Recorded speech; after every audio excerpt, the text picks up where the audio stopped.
수요예배 오신 성도님들 다시 한번 주님의 이름으로 축복하고 또 환영합니다. 오늘 우리에게 말씀하신 하나님의 은혜가 우리 가운데 가득할 줄 믿습니다. 네, 오늘은 7계명 간음하지 말라라는 말씀으로 하나님의 은혜를 나누고자 합니다. 간음하지 말라는 것으로 어떻게 하나님의 은혜를 나눌 수 있을까? 계속 생각해봤는데 잘 떠오르지 않아서 더욱 기도하게 되는 본문이었습니다. 너무 짧아서 이렇게 읽을 때마다 너무 짧아가지고 약간 그 뒤가 좀 허해서 마음이 뭔가 더 말씀해 주셨으면 좋았겠다 싶습니다. 일단 간음에 대해서 문자 그대로 이 본문에 대해서 한번 살펴보고자 합니다. 간음은 기본적으로 결혼한 사람이 배우자가 아닌 사람과 성관계를 맺을 때 그것을 간음했다라고 말합니다. 이것을 오늘의 법적 용어로 바꾸면 간통이라고 말하죠. 간통죄는 폐지되었지만 그럼에도 불구하고 성경에서 간음은 명백하게 하나님 앞에서 한몸 되게 하신, 그러니까 하나님 앞에서 맺은 언약을 일방적으로 깨트린 죄가 됩니다. 그래서 사회에서 이것이 법이 아니다, 법이 맞다 하기 전에 그리스도인들은 하나님 앞에 고백한 이 언약을 깨트린 것으로 말미암아 죄다라고 명백하게 말할 수 있어야 하는 것이죠. 즉 간음은 사회법에서 어떻게 말하든 상관없이 하나님의 말씀이 정하고 있는 것이기 때문에 그것은 죄가 됩니다. 여기에서 다시 한번 매주 반복드리는 말씀이 있습니다. 십계명은 출애굽의 구원을 경험한 이스라엘 백성들에게 하나님께서 주신 어떤 특정한 법입니다. 그러니까 기독교인과 불교도가 결혼을 해서 만약 그 안에서 간음죄가 일어난다라고 말한다면 우리가 그 상황 안에서 너는 나의 신뢰를 저버렸어 라고 도덕적으로 손가락질 할 수는 있겠지만, 조금 극단적으로 말하자면 불교도가 만약에 이 죄를 범했을 때, 간음죄를 범했을 때 우리가 불교도에게 당신 간음죄를 범했기 때문에 하나님의 심판을 받게 될 거야 라고 말하면 어딘가 안 맞게 됩니다. 왜냐하면 그런 말을 들었을 때 불교도가 나는 지금부터 착한 일에서 다음 생에 인간으로 태어나기 위해 노력할 건데 라고 말해버리면 완전히 다른 이야기가 되어버린다는 것이죠. 그러니까 이 십계명 그리고 이 간음죄, 이 모든 우리가 하는 이야기들을 우리 바깥에 이 모든 세상 가운데 모든 사람들에게 그 사람의 믿음과 신념과 상관없이 일괄적으로 적용하려고 한다면 무언가 안 맞게 된다는 것이죠. 기름칠하지 않은 톱니바퀴처럼 마모되는 잘못된 소리가 난다라는 겁니다. 그래서 우리는 이 십계명을 기본적으로 하나님의 백성들에게 주신 말씀이며, 이 간음죄를 무겁게 그 마음에 받아들여야 하는 이들은 하나님의 백성으로서 하나님 앞에서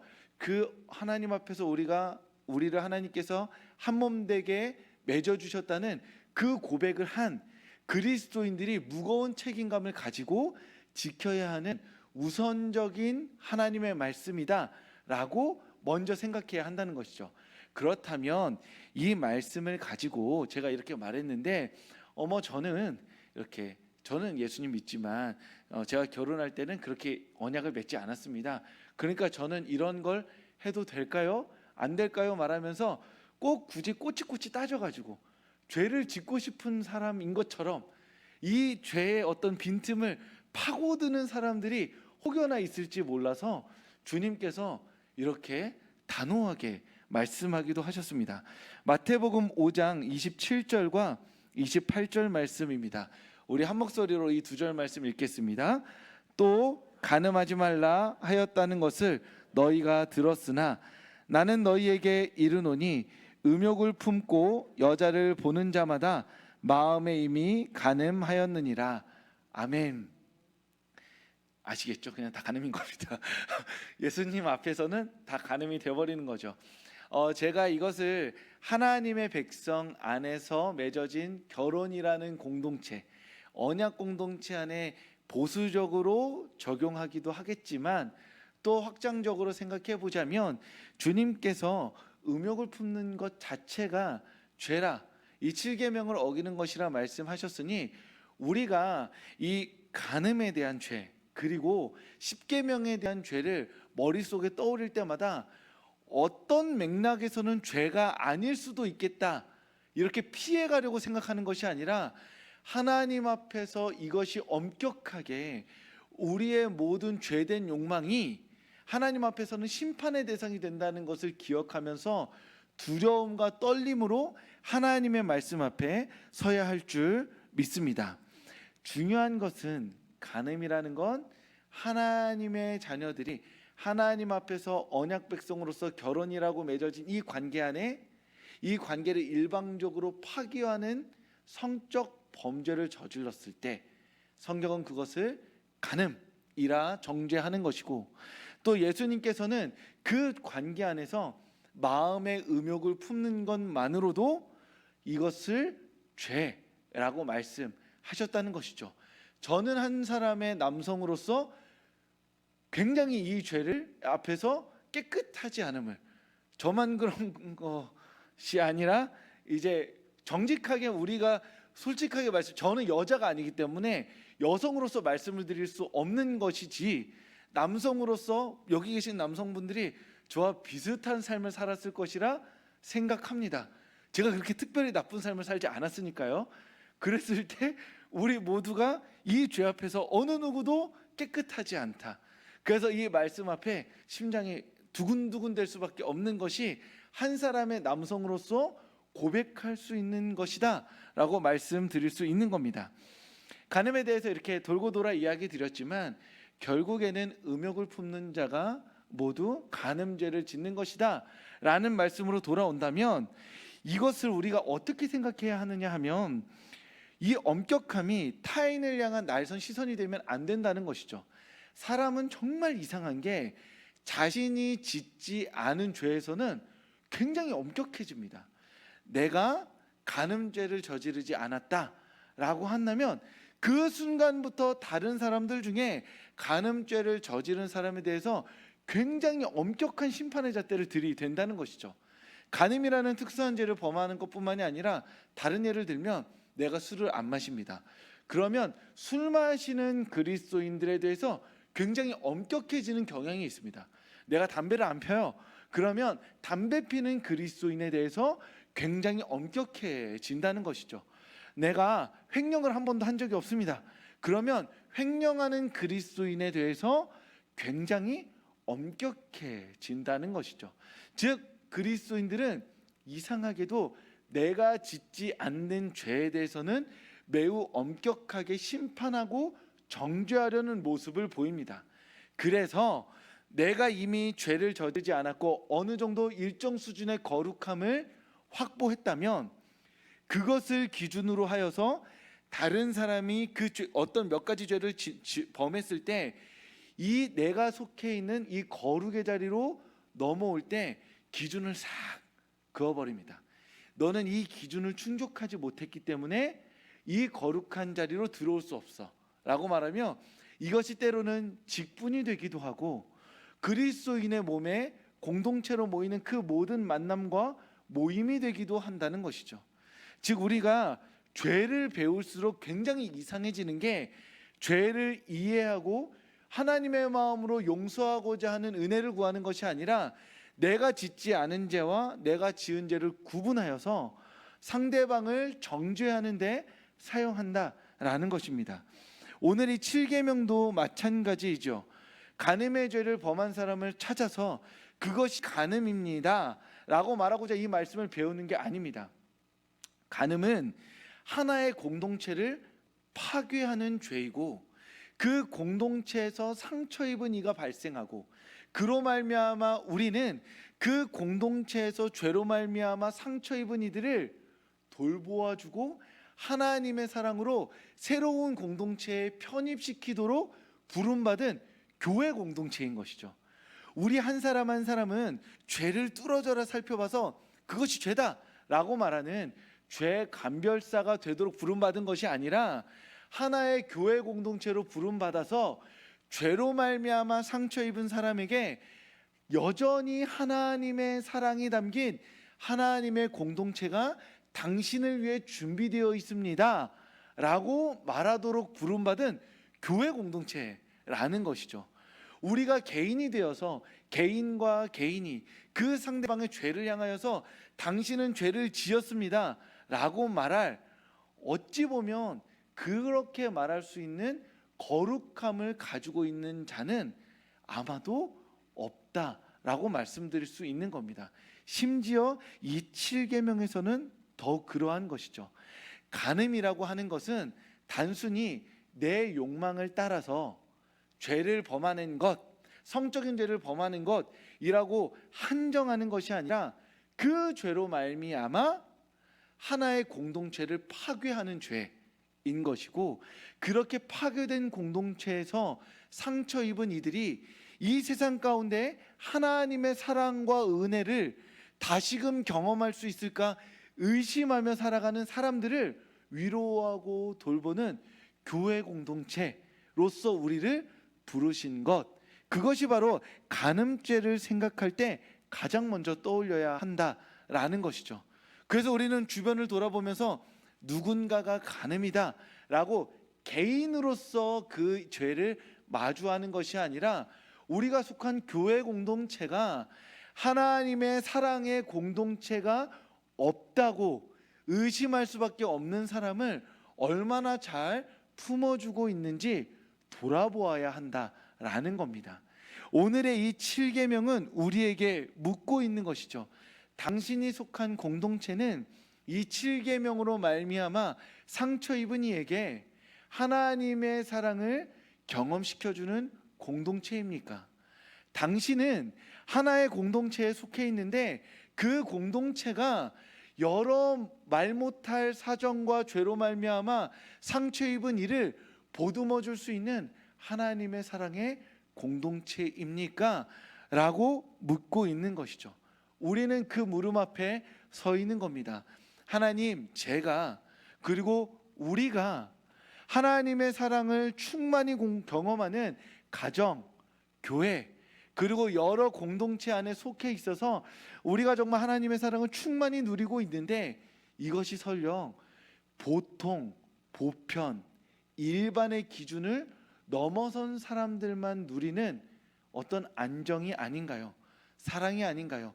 보통에 들지 못한 깨어진 이들이 누리지 못하는 너보다 높은 기준을 가지고 자기들끼리 누리는 사랑의 공동체는 아닌가요? 라고 이 7계명은 오늘 우리에게 묻고 있는 것이죠. 그런 의미에서 우리는 이 7계명 앞에 우리 자신을, 우리 공동체를 돌아보며 기도할 수 있어야 합니다. 하나님, 우리 가운데 하나님의 사랑을 갈망하며 공동체를 바라는 이들이 몇이나 있나요? 그들이 얼마나 우리 안에서 평안을 누리고 있나요? 우리는 어느새 4인 가족이라고 말하는, 이제는 4인 가족이 보통이 아니고 평범이 아니지만 4인 가족이라는 어떤 보통의 이상향을, 그 기준을 넘어서야지만 교회라는 곳에서 안정적으로 신앙생활을 하며 사랑의 교제를 나눌 수 있는 그 어떤 높은 허들을 만들고 있는 것은 아닌가요? 라고 물어보며 우리 공동체를 주님께 내어드리고 기도할 수 있어야 한다는 겁니다. 교회는 죄를 말하는 공동체가 아니라, 죄는 설교 시간에 말하는 것이죠. 죄를 말하는 공동체가 아니라 우리 서로는 우리 안에 있는 죄를 꼬치꼬치 묻는 것이 아니라 그 죄로 말미암아 상처 입은 이들을 치유하고 회복시키는 공동체여야 한다는 것이죠. 그리고 우리는 그 회복과 치유를 위해 쓰임받기 위해서 주님께 기도해야만 하는 한 사람 한 사람인 것입니다. 그런 의미에서 오늘이 간음의 죄를 범하지 말라고 하는 하나님의 말씀 앞에 음욕을 품는 것만으로도 죄라고 말하는 그 예수님의 말씀 앞에서 다른 일을 바라보며 죄를 언급하는 것이 아니라 내가 속한 이 가정이, 내가 속한 이 공동체가, 내가 속한 이 교회가 정말 상처 입은 이들을 품어주고 있는 곳인지 그 마음을 주님께 올려드리고 그 일에 우리를 사용하여 달라고 기도할 수 있는 성도님들 되시길 주님의 이름으로 축복합니다. 그래서 이제 구약 성경에서 이 간음에 대한 이야기들을 반복해서 대표적으로 두 가지 이야기로 보여줍니다. 그러므로 말미암아 간음하지 말라는 이 죄가 단순히 죄를 지적하는 것이 아니라 이 너머에 다른 이야기를 하나님께서 하고 싶었다는 것을 대표적인 두 가지 이야기를 통해서 보여줍니다. 하나는 다윗 이야기죠. 다윗은 음욕이 발동합니다. 밧세바를 취하죠. 우리아를 죽여버리고 맙니다. 하지만 이 다윗은 나단이 폭로한 그 죄의 순간에 회개의 때를 붙잡고 회개함으로 말미암아 그 밧세바와의 사이에서 솔로몬이라는 아이를 낳아 자신의 왕권을 물려주게 됩니다. 또 하나의 이야기가 있습니다. 호세아가 있죠. 호세아는 하나님께서 간음한 여인인 고멜을 찾아가라 말씀합니다. 도저히 일어나선 안 되는 죄를 하나님께서 범하라 말씀하시는 거죠. 대놓고 육계명을 어겨라 말씀하십니다. 호세아는 그 육계명을 어기고 고멜을 아내로 취합니다. 하지만 고멜은 반복해서 음행을 하게 되죠. 하나님은 호세아라는 한 사람의 인생을 통해서 고멜과의 결혼 관계를 통해서 간음하지만 그 간음의 이야기를 통해 하나님과 이스라엘 관계 안에 끝까지 사랑하시는 하나님을 보여주시는 것입니다. 간음의 죄가 결코 가볍다거나 또는 성장한 미래를 위한 디딤돌의 이야기로 사용될 수는 없습니다. 죄는 죄고 심판은 심판인 것이죠. 그럼에도 성경은 대표적인 두 번의 이야기를 통해서 간음을 보여줌으로써 무엇을 말씀하시냐면 간음을 저질렀다, 죄를 저질렀다, 그러니까 너의 인생은 이제 심판으로 마침표를 찍겠다가 아님을 보여주고 계신 겁니다. 어떤 간음의 이야기는 하나님과 이스라엘의 사랑을 보여주는 그 하나님이 아니고서는 도저히 비유로 들 수 없는, 우리로서는 도저히 상상할 수 없는 사랑의 이야기임을 보여주신 것이고, 또 다윗의 이야기를 통하여서 그 간음의 죄에서 죽음으로 끝나는 것이 아니라 그때 회개의 때를 붙잡는 그 사람은 다시 한번 하나님께서 준비하신 새로운 삶을 살아갈 수 있노라고 말씀해주고 계신 것이죠. 간음뿐만이 아니라 살인이든 어떤 죄든 마찬가지입니다. 하나님은 죄를 명령하시고 그 죄를 심판하시겠다고 말씀하시지만 나는 그 죄에서 너의 인생의 마침표를 찍고자 하는 것이 아니라 그 심판마저 쉼표를 만들어서 너의 인생을 다시 한번 써내려가고자 하는 하나님이다 라고 말씀해주고 계신다는 겁니다.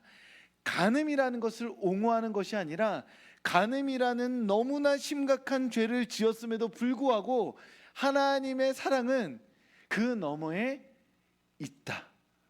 그러니 이 모든 도저히 회생 불가능한 것 같은 죄에서 너의 인생의 마침표를 찍지 말고 그 죄로 말미암은 심판을 모두 감당하되 그 심판이 하나님의 쉼표가 됨을, 너의 인생은 하나님 안에서 다시 쓰여질 수 있음을 믿고 이 죄 가운데 한 줄기 빛을 비춰주시는 하나님을 바라보라 라고 말씀해주고 계신다는 것이죠.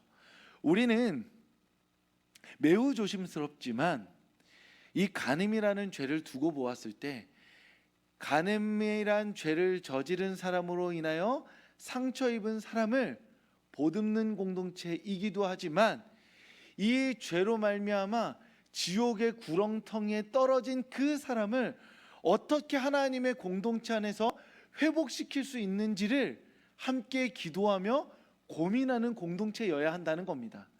죄인을 너무나 쉽게 정죄하고 버리고 손가락질함으로써 지옥의 그 땔감으로 쉽게 던져버린다는 것은 죄를 안 지은 우리 입장에서는 너무나 속 시원하지만 언제 어떻게 죄를 지을지 모르는 한 죄인된 입장에서는 나 또한 한 번 죄로 넘어지면 다시는 용납받을 수 없는 자로서 그렇게 심판의 구렁텅이에 떨어진다는 불안과 초조에 내모는 행동이 되는 것이죠.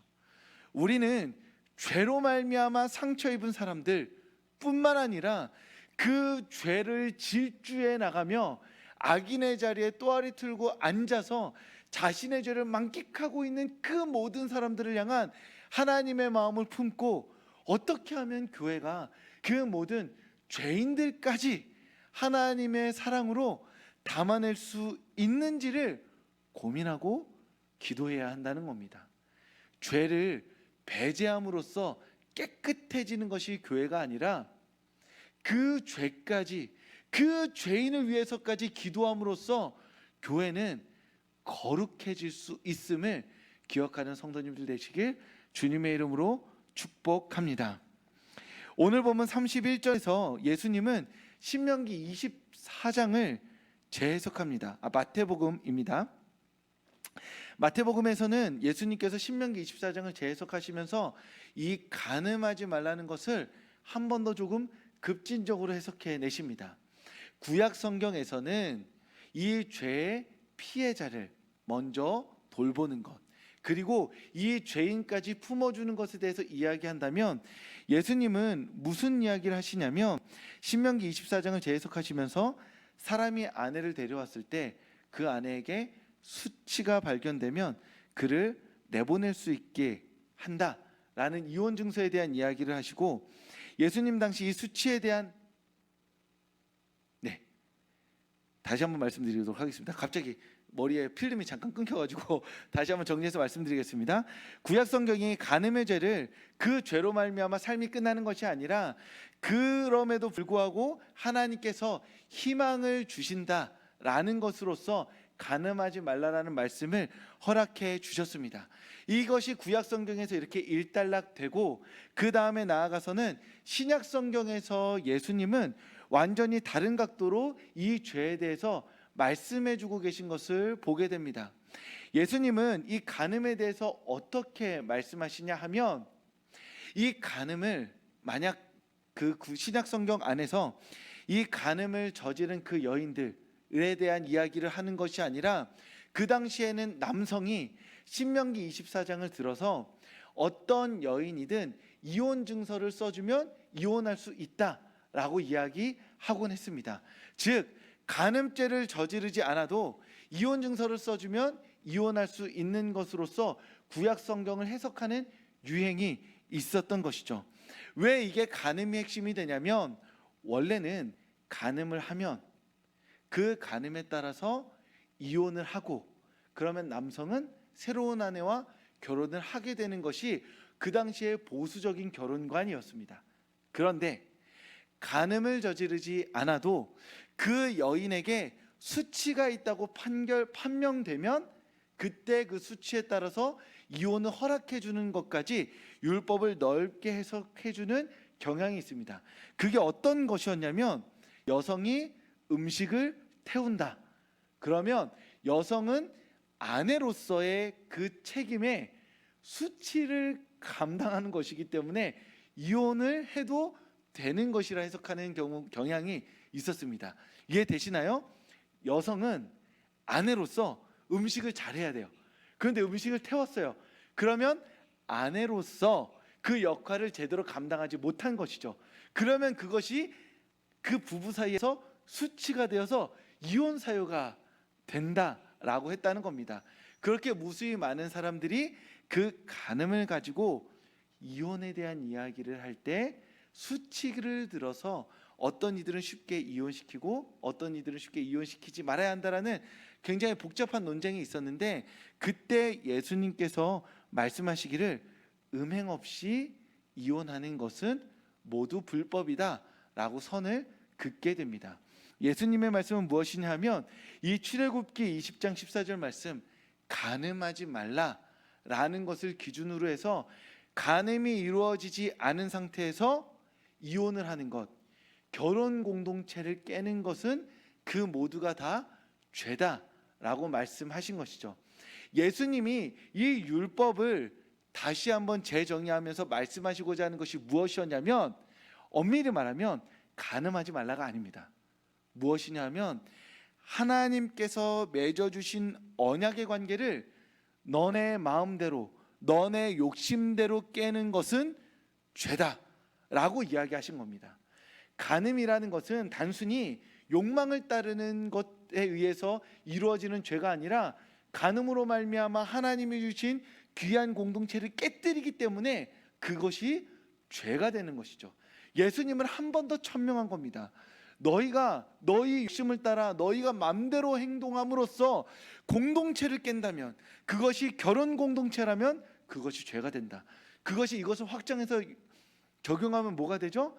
교회 공동체를 깬다면 그것이 죄가 된다. 너희의 직장 안에서, 물론 그것이 하나님의 나라, 온전한 하나님의 나라는 아니지만 너가 그리스도인으로서 너의 욕심과 이기심을 따라 행동하다가 너의 그 속한 공동체를 깬다면 그것이 죄가 된다라고 말씀해주고 계신 것이죠. 구약 성경에서는 그저 한 사람이 간음하여서 결혼 관계가 깨어지면 죄다라고 이야기했는데, 예수님은 이것을 무한히 확장하여서 내가 속한 나의 공동체에서 하나님 앞에 진실하고 신실하게 살아가기로 언약을 했는데, 그곳 가운데 내 욕심과 이기심을 따라서 그 공동체를 망가뜨린다면 그것이 결혼, 그것이 교회, 그것이 직장, 그것이 내가 맺고 있는 우정의 관계, 그 모든 관계에서 내가 그 관계를 깨뜨린다면 그것이 바로 죄가 된다라고 주님께서 말씀해주고 계신 것입니다. 정리하자면 간음은 죄입니다. 부부 사이에서 간음한 것은 죄가 되죠. 그런데 간음해서 죄가 아니라 하나님 앞에 언약을 깨트린 것이 가장 결정적인 죄가 되고 하나님 앞에 큰 죄가 되는 것입니다. 그래서 우리는 그 죄를 끝까지 파고들어서 어떤 것이 죄고 아닌지를 묻고 죄인과 죄인이 아닌 자를 분류하는 것으로서 우리의 책임을 다하는 것이 아니라, 이렇게 죄로 말미암아 상처 입은 자들을 보듬어주는 공동체로 교회가 존재하는 것이고 우리가 부름받은 것입니다.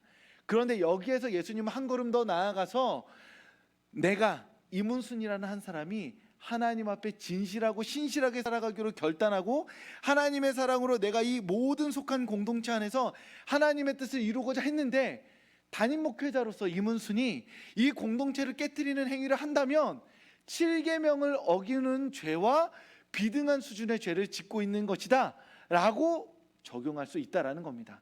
성도님들 한 사람 한 사람이 이 교회 안에서, 우리가 속한 구역 안에서, 우리가 속한 모든 교회 공동체 안에서 자기 이기심과 욕망에 취해서 그 나를 제어하지 않고, 나의 입술을 제어하지 않고, 나의 마음을 제어하지 않고 함부로 행동하는 그 모든 순간이 7계명의 확장으로서의 공동체를 깨뜨리는 죄가 될 수 있다라는 겁니다.